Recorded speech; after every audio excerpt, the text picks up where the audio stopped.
Good morning girls, मैं Mrs Sangeeta Jacob's हूँ। आपका इतिहास की क्लास में स्वागत करती हूँ। आज मैं आपको दूसरे पाठ का चौथा भाग पढ़ाऊँगी। पाठ का शीर्षक है राजा, किसान और नगर। पिछले भाग 3 में हमने आपको राजधर्म के नवीन सिद्धांत, दैविक राजा, बदलता हुआ देहात, राजा की छवि, उपज बढ़ाने के तरीके, ग्रामीण समाज में विभिन्नताएं, भूमि दान आदि के बारे में पढ़ाया था। आज मैं आपको नगर एवं व्यापार, नगरीय जनसंख्या, उपमहाद्वीप और उसके बाहर का व्यापार, सिक्के और सिक्कों से संबंधित राजा के बारे में पढ़ाऊंगी। तो सबसे पहला पॉइंट जो है नगर एवं व्यापार। तो बच्चों, 6ठी शताब्दी ईस्वी पूर्व में भारत के विभिन्न क्षेत्रों में नए नगरों का उदय हुआ। इनमें से ज़्यादातर नगर महाजनपदों की राजधानियां थीं। सभी नगर संचार मार्गों के किनारे बसे थे। पाटलिपुत्र जैसे कुछ नगर नदी के किनारे बसते थे। ये बच्चों मैप है, इसमें हम देखेंगे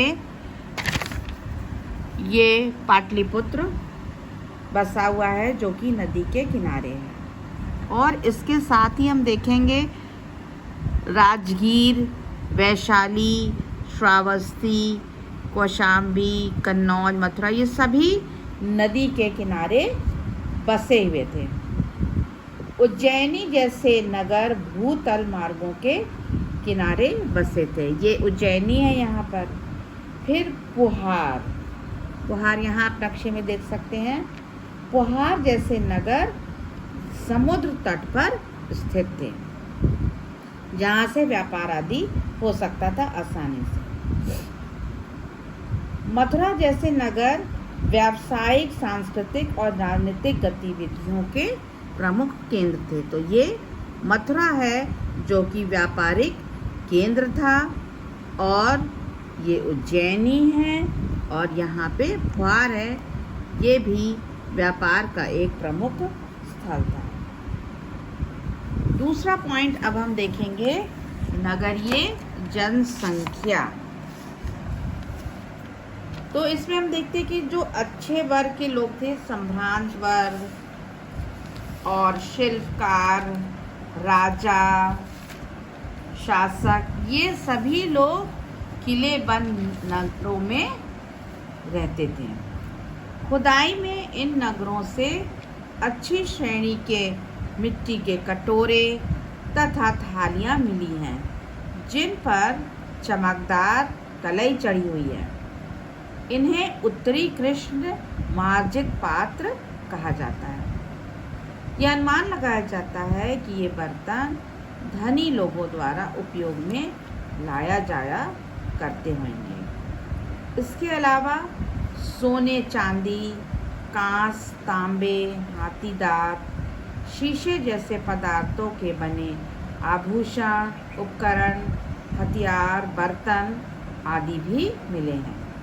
इनका उपयोग भी अमीर लोगों के द्वारा किया जाता होगा। दानात्मक अभिलेखों में नगरों में रहने वाले बुनकर, बढ़ई, कुम्हार, स्वर्णकार, लोहार, धोबी, अधिकारी, व्यापारी, धार्मिक गुरु, शिल्पकारों आदि के बारे में भी जानकारी मिलती है। ये बच्चों जो दानात्मक अभिलेख हैं, इन्हें दानात्मक इसलिए कहा जाता है क्योंकि इन अभिलेखों में दाता के नाम के साथ उनके व्यवसाय का भी वर्णन देखने को मिला है। दाता के नाम के साथ व्यवसाय भी लिखा रहता था कि ये व्यवसाय क्या करते थे, इसीलिए इसको दानात्मक अभिलेख कहते हैं। शिल्पकारों और व्यापारियों ने अपने संघ बना लिए थे, जिन्हें श्रेणी कहा जाता था। ये श्रेणियाँ पहले कच्चे माल को खरीदती थी, फिर उनसे सामान तैयार कर बाजार में बेच देती थी। ये भी संभव है कि शिल्पकारों ने संभ्रांत वर्ग के लोगों की बढ़ती मांगों को पूरा करने के लिए लौह उपकरणों का भी प्रयोग किया होगा। अगला है हमारा उपमहाद्वीप और उसके बाहर का व्यापार। बाहरी क्षेत्रों से किस प्रकार व्यापार किया जाता था। तो 6ठी शताब्दी ईस्वी पूर्व से ही उपमहाद्वीप में अनेक नदी मार्गों और भूमार्गों की कई दिशाओं में फैल गए थे। मध्य एशिया और उससे भी आगे तक भूमार्ग थे।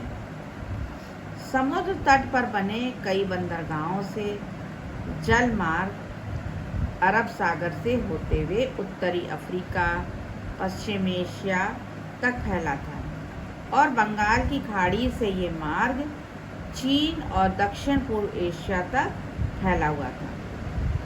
इन मार्गों पर व्यापारियों की सुरक्षा के बदले उनसे धन लेते थे। इन मार्गों पर चलने वाले व्यापारियों में पैदल फेरी वाले व्यापारी, बैलगाड़ी और घोड़े खच्चरों जैसे जानवरों के दल के साथ चलने वाले व्यापारी होते थे।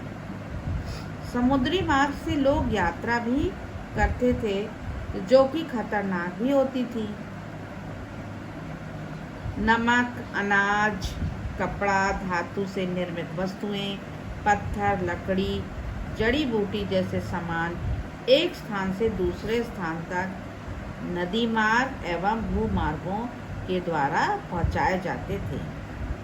रोमन साम्राज्य में काली मिर्च, मसाले व जड़ी बूटियों की भारी मांग थी, जो अरब सागर से भूमध्य क्षेत्र तक पहुंचाई जाती थी। अब हम देखेंगे सिक्के और उनसे संबंधित राजाओं के बारे में। प्राचीन काल में भारतीय शासकों द्वारा सोने, चांदी, तांबे आदि के सिक्के जारी किए गए। 6ठी शताब्दी ईस्वी पूर्व में चांदी और तांबों के आहत सिक्कों का सबसे पहले प्रयोग किया गया। इन सिक्कों को राजाओं ने जारी किया था। यह अनुमान लगाया जाता है कि इस प्रकार के सिक्के कुछ व्यापारियों और धनी लोगों ने जारी किए थे। राजाओं की मूर्तियों तथा नामों के साथ वाले सिक्के सबसे पहले हिंदू यूनानी शासकों ने जारी किए थे, जिन्होंने 2री शताब्दी ईस्वी पूर्व में भारत के पूर्वोत्तर क्षेत्र पर प्रभुत्व स्थापित किया था। सोने के सिक्के सबसे पहले प्रथम शताब्दी ईस्वी में कुषाण राजाओं द्वारा जारी किए थे। सोने के सिक्कों के व्यापक प्रयोग से पता चलता है कि बहुमूल्य वस्तुओं का भारी मात्रा में विनिमय किया जाता था। और इस चित्र में बच्चों हम आपको कुछ सिक्कों को दिखाएंगे जो आप देख सकते हैं।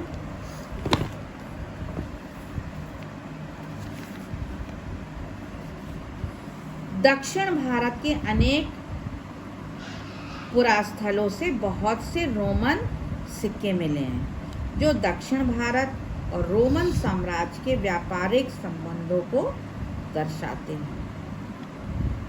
पंजाब और हरियाणा के यौध्य कबायली गणराज्यों में भी प्रथम शताब्दी में सिक्के जारी किए गए थे।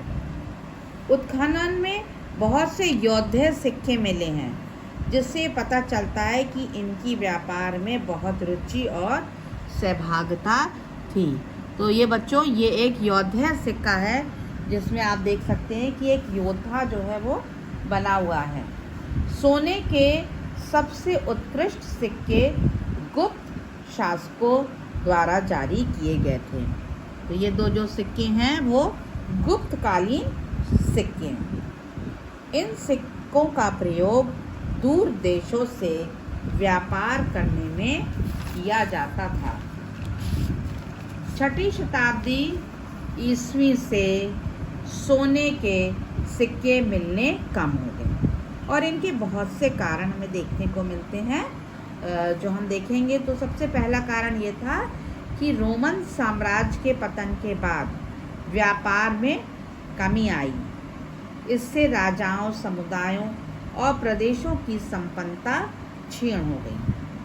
कुछ इतिहासकारों का कहना है कि इस काल में नए नगरों और व्यापार के नवीन तंत्रों का उदय होने लगा था।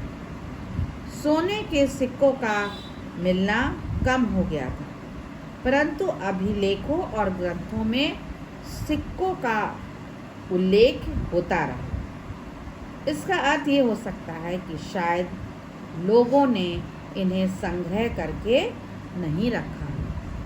तो बच्चों, आज का पाठ यहीं समाप्त होता है। ये आपने चारों सिक्के देखे। बच्चों, इस सिक्के पर प्रतीकों को आहत करके बनाया गया है और ये एक योद्धा सिक्का है और ये दोनों जो सिक्के हैं वो गुप्तकालीन सिक्के हैं। तो बच्चों, आज हमने 4 चीज़ों को देखा और उम्मीद है आपको समझ में आया होगा बच्चों। और आज मैं आपको केवल एक ही प्रश्न दे रही हूँ बच्चों, और ये आप अपनी कॉपी में, रफ कॉपी में जहाँ आप सारे प्रश्न करते हैं उसको आप करिएगा। ये दीर्घ प्रश्न है, लॉन्ग आंसर है, इसको आप अपनी कॉपी में करिएगा। प्रश्न है, प्राचीन काल में भारतीय शासकों द्वारा प्रचलित सिक्कों का वर्णन कीजिए। अभी हमने आपको सिक्कों के बारे में बताया था, तो उसके बारे में वर्णन कीजिए। सिक्कों का व्यापार और वाणिज्य संबंधी गतिविधियों पर क्या प्रभाव पड़ा। तो बच्चों, ये आप अपनी कॉपी में इसको कर लीजिएगा और मैं जो आपको वीडियो भेज रही हूँ उसको ध्यान से सुनिएगा और समझिएगा। नेक्स्ट क्लास में जो हम पढ़ाएंगे वो आपका लास्ट पार्ट रहेगा चैप्टर का, और उसके बाद हम ये चैप्टर समाप्त हो जाएगा आपका। Thank you.